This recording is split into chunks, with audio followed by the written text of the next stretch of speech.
Taleva, you are great. Hi, so here we have Anand Shankar with us, a young talented filmmaker. He's just done 2 films and he's working here in the Hollywood film industry, so thanks for being here with us. Glad to be here. Good.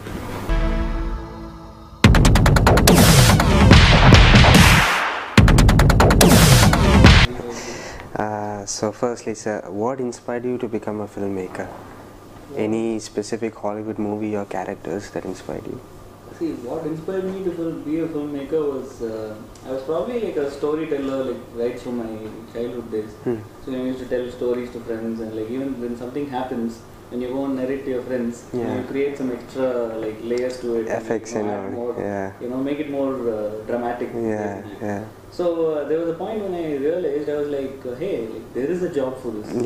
Like when people exaggerate and tell stories. Pursue this as a career. It used to be a fun thing. And folks are like, okay, now enough of these stories, go and study. That's when you realize, you're like, hey, what about storytelling? Like, what if there's a job for it? And I found out that filmmaking is that. And that automatically, like, it drew me into the whole filmmaking thing.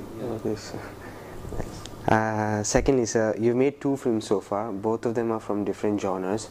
So do you think a director has to be versatile with the types of films he makes? Or? Yeah, I mean, it's nice to be versatile, yes. But I think that depends on each industry. Like here, what I truly believe in is it's alright for a director to conquer like one kind of genre. Like, make 2-3 films in that genre, like find a space for himself in the film industry, and then try different genres also. Like that's one way to go about it. For me, basically, see, I wanted to start by doing a film, by writing a story which can be made with any actor, basically. Because it's very difficult to get actor dates right now. So I want to make a film which is like a thriller, like a lot of people would find it interesting. That's like more like the holy grail. So when I did that, like the moment I narrated it to my first actor, they were okay with it. But the second film was more of, making something which our regular film people do not see. So the first one was a thriller, the second one was a science fiction. Science fiction is pretty new to our cinema. So I thought give it a shot and try.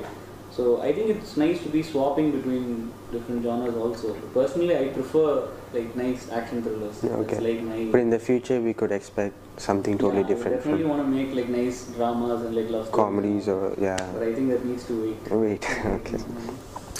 When considering your shooting style, so do you try to shoot the film in the chronological order of the script, or does it really depends on like the locations and the scheduling? See, ideally, working chronologically, like with the script, is helpful for the actors. That's because of their emotional continuity and all that. But what happens is there are certain times which it's unavoidable that you actually start shooting like something else. I've even done like the climax of the film like the first day of the shoot. So that happens. But trained actors kind of adapt. The only thing that you need to be sure about is like just before you go for the climax shoot, you need to like go and sit with them and like narrate the whole. Discuss everything. Discuss and like prep them up. But once they're experienced actors, they're able to manage. Sometimes it's unavoidable. You shoot in like random order. Next, so your recent movie contained one of the most iconic, very unique antagonists. So how did that character come along? Did you plot that character from the script to make the movie more interesting and engaging, or did you independently sketch that before the script?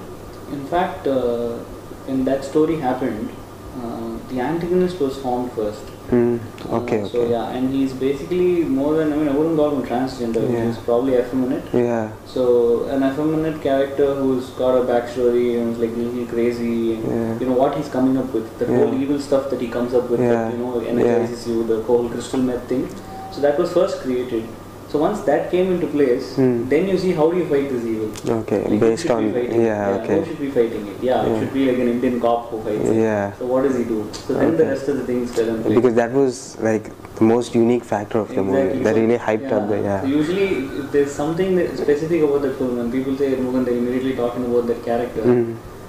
It means that that was the character that I used to sell the film itself, like to a producer, to an actor. So they're going to get excited by it. So you first crack that, and then like the rest of the thing falls in place.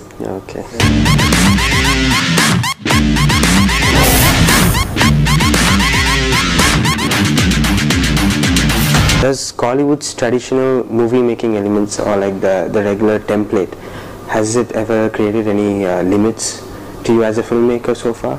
It creates a huge limit with regards to filmmaking, yes. Yeah. But fortunately, I like it. Okay. So I like the template in which we work, because a lot of people even ask me, see, imagine there's American films, there's English films and all that. What happens is they have another parallel culture of pop. So there's music and there's rock stars and there's a whole zone of different kinds of people who are involved with music. Right, yeah. And for all you know, musicians and rock stars over there are much more popular than the actors. Correct, yeah. But here in India, we don't even have another music industry. Yeah. And music is always intertwined. It's a part of the movie, yeah. So that's like the culture. If we say that, we don't want to keep songs in movies, then where do people go for songs? Okay. Nobody's going to buy an individual album and listen to it. And unless it comes in a film, or in a big actor's film, is when they'll want to watch it. So I'm okay with the template, but sometimes, the template gives you certain limitations. Yeah. But you need to, whichever region, in the world you're doing a film, you need to try and adapt it to them for it to work. So thanks a lot, sir. It was such a good experience and learnt a lot from this interview. So looking forward for your future projects. Thank you. Thank you for having me here. Thanks. Thanks, sir. Talaiva, you are great.